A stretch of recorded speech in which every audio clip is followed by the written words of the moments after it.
found the edges and the details quite neatly finished, and the finesse is incredible.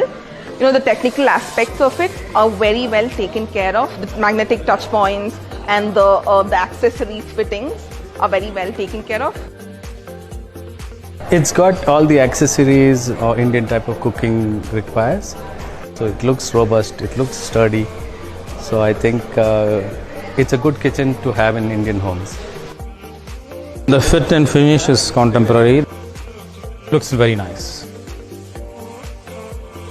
Colors and the materials look nice, and then the varieties of surface finishes that they are offering, I think, which is really nice. Space for a wet grinder, space to hide the mixie. I think they have addressed both of that very well. Container storage for most of our cereals and pulses, that I think it's tailored for that very well. I think the design itself talks a lot. So suitable in Indian context because culturally we do a lot of laborious cooking.